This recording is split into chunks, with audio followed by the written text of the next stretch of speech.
Bumabalik sa paminsang usapan si Yen Santos. Maraming tao ang nagtataka at nagbabalik tanaw sa mga bagay na pinili niyang iwasan sa kanyang Instagram at iba pang social media account noong panahon na sila pa ni Paolo Contis. Ito ay isang panibagong pagkakataon upang masusing pagtuunan ng pansin ang mga aspeto ng kanyang online na presensya na tinago niya mula sa publiko.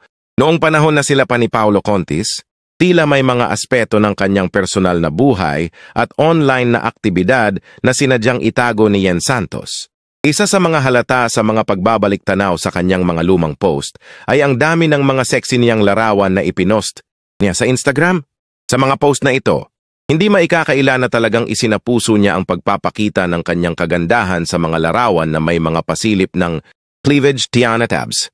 Hindi rin nawawala ang mga kuha na kahit nakadapa siya, hindi pa rin maitatago ang kanyang sexing forma at wet packs.